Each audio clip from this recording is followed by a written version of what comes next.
What's up, gang? Welcome back to another episode of Principles, a practical forever fat loss system. This is episode number 3. We are in phase 0, chapter 1, both of them called Prevent Failure. If you take active steps to prevent failing with long-term weight loss and sustainability, then you have a higher probability of navigating these inevitable things that pop up into your life and setting yourself up for better chances of success.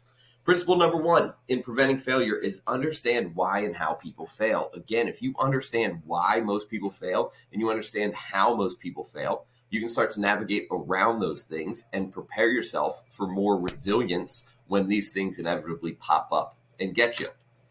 Number 1 reason why and how people fail when trying to lose weight and keep it off over the long term: unrealistic expectations.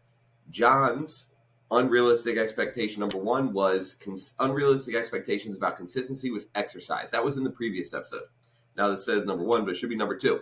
John's unrealistic expectation number 2 is consistency with his diet, with his ultra strict diet. So let's recap about John. John was a man in his 50s, 300 pounds, had a lot of weight to lose, set a smart goal of losing 50 pounds before his son's high school graduation, which was about 6 months away. And John's diet strategy was meal prep every Sunday, chicken and vegetables for every single meal, no eating after 7 p.m., no alcohol, no bad carbs. So he was going to stick to this nonstop and power through all the way till his son's graduation. This was a diet he had done before successfully and maintained it, so he was going to go back to it. Now, more recap about John. Before starting, John was inconsistent. He was inconsistent with showing up for his workouts. He was inconsistent with the dietary improvements that he wanted to make. He was never really able to sustain anything for very long. He'd eat healthy maybe 1 or 2 days randomly out of each week. He'd show up to work out 1 or 2 days randomly each week, but there was no sort of pattern or dependability on it. And John was a self-proclaimed all-or-nothing kind of person. If he was all in, nothing could stop him. But if he couldn't be all in, he wasn't really interested in doing it at all because he didn't like that feeling of not being able to do the best that he thought he would be able to do.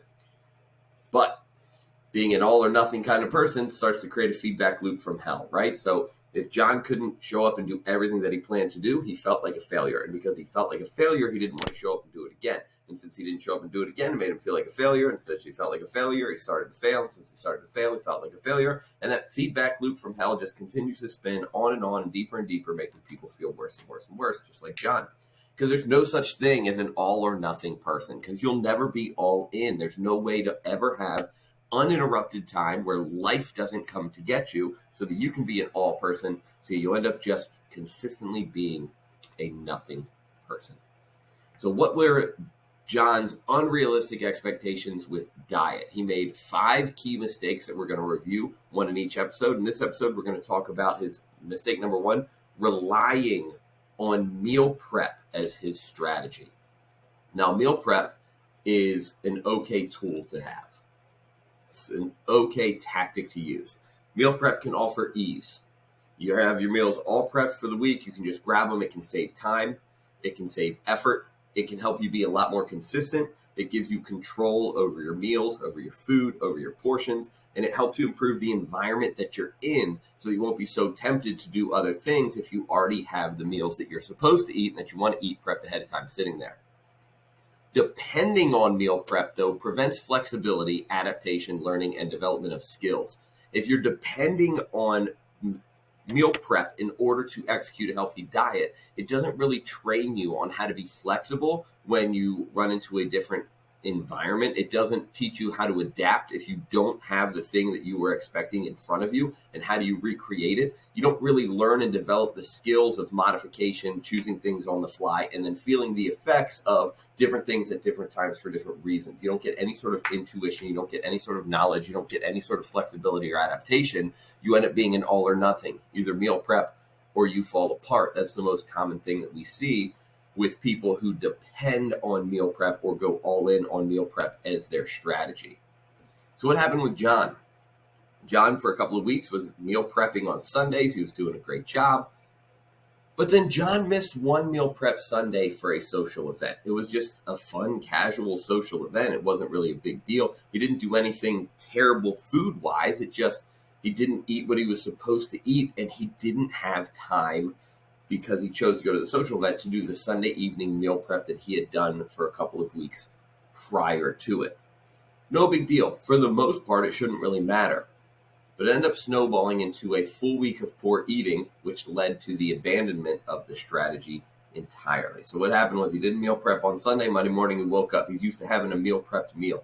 John was not the type of person that would wake up with enough time to cook, sit and eat a cooked breakfast. He would always grab something on the go, a shake or whatever was meal prepped. But since he didn't have anything, he just grabbed some muffins that were available and started to eat them. By lunchtime on Monday, he was starving because he didn't have his usual high-protein breakfast, didn't have anything quick to grab, and he had been dieting for a couple of weeks, so he figured it was no big deal to go ahead and get some fast food for lunch that particular day. As the day wore on into the evening, he was not eating the way he had been used to eating. He was really, really hungry, so he just went out, kind of did whatever for dinner. This repeated the next day. Muffin for breakfast.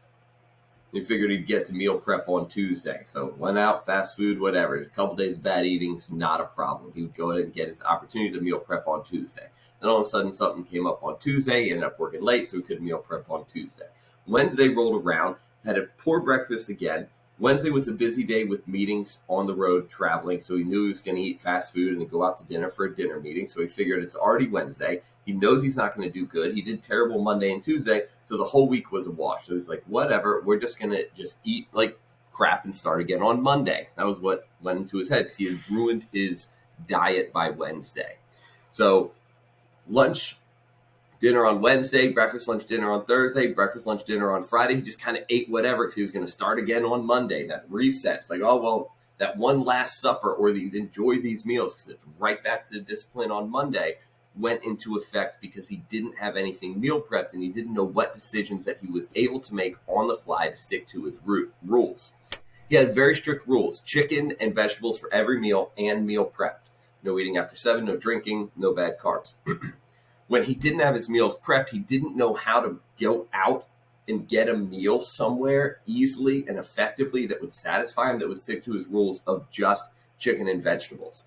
Since he wasn't able to stick to his all or nothing rules, he kind of fell apart, but he didn't have the flexibility, skill, or adaptation to replicate some sort of healthy meal that was aligned with what he wanted to accomplish on the fly that wasn't meal prepped. And it was a complete train wreck.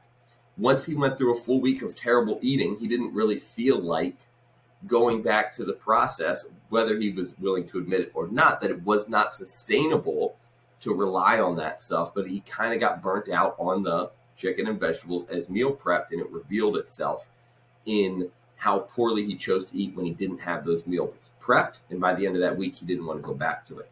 A week of terrible, terrible eating, which set him back, but snowballed to the point where he never actually went back to the original strategy. It was too much for him. It was unrealistic for him to expect himself to maintain it when it was too much to do. And it had a big pull in one direction that ended up snapping him back in the other direction. So that's a little bit on John and meal prep. Next episode, we're going to talk about his diet mistake number 2, unrealistic expectations for diet. Mistake number 2 is not considering your social demands. What were John's social demands and how did they actually influence his diet and his ability to maintain or sustain whatever his diet was going to be? See you next time.